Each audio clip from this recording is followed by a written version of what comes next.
So today we're going to compare the iPhone 11 versus the Huawei Mate 20, and as you can tell, it's much wider on the 11 and the colors are a bit different. It seems like there's more like bokeh or blurry background behind me than the iPhone on the Huawei, but if you look over at the sky, the HDR on the Huawei seems to do better than the iPhone. And if I take my head out the way, then it seems to do a little bit better, but for some reason I think iPhone should definitely fix this like HDR issue on the front camera. But the iPhone does have 4K 60 on the front camera, so that's also a plus if you want to shoot 4K.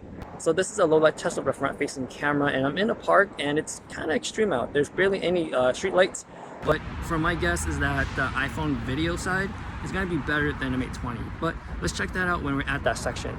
Starting off with the front-facing camera for portrait side, I do like the Apple a bit more just because it looks more natural in terms of skin tones, the highlight roll-off is nicer, and the background blur looks more natural as well.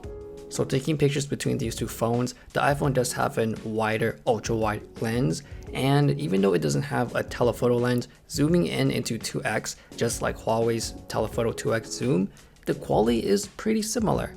For HDR, I got handed off to the iPhone, and of course the iPhone still got that neutral, warmish look that we know since the iPhone X or iPhone 10, and the Mate 20, it got more of that contrasty look. For the portrait experience, I gotta hand it off to the Huawei just because it's just more simple, and every time I point, shoot, it just works. And for the iPhone, especially for subjects, there's a lot of times where the background blur isn't working or I just don't see it. So most of the time when I shoot objects with open areas inside, the Huawei just works and it just comes out great, whereas on iPhone it struggles a lot more. And it uses the telephoto lens which compresses the background so the portrait looks like an actual portrait. The only pro I can give off to the iPhone is the HDR.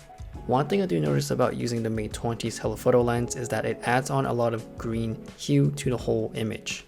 So here's a clear example of why the iPhone's HDR is much better. You can tell that the lights in the back are super blown out on the Huawei Mate 20. Low light photography in portrait mode is even a worse experience on iPhone because sometimes it just works and sometimes it doesn't. So I don't know why the inconsistency of not having the background blur on iPhone, it just doesn't work for me. So I'm just saying that the Huawei Mate 20 experience in portrait mode, it's so much easier. In terms of just regular picture taking out in the city, the telephoto lens on a Mate 20 actually looks cleaner than iPhone's 2x zoom. The ultra-wide angle lens is a bit tricky in low light situations because if you're in a city where there's a lot of lighting, a lot of street lights, car lights, building lights, then for the most part you should be fine.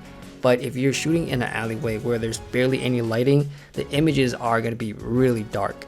So I would highly suggest sticking with the main camera lens on an iPhone because it captures more light and it uses night mode because you can't use it on the ultra-wide angle lens. But on the Huawei side, you can actually use night mode on the ultra-wide, regular camera, and the telephoto lens. So that's a huge plus if you really like taking low light photography. One thing I do notice about using the Mate 20's night mode is that it adds on a green tint. Now it doesn't happen all the time, but there is a lot of cases where I just notice it.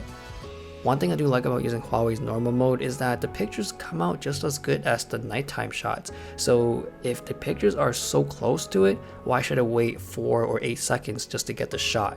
And after using Apple's night mode, it just makes everything more convenient because it automatically does it for you and it's all in the same page. Whereas on a Huawei, I would have to swipe to get to it. So it is more of a hassle and it's more a longer process to take your picture. Alright, for video side of things, the iPhone hands down wins all the way. On the iPhone, the white balance is more accurate most of the time, the HDR is also better, stabilization, of course, iPhone wins at that, it even has 4K 60, and on top of that, it's stabilized. The only pro on the Mate 20 that I can think of is having the telephoto lens.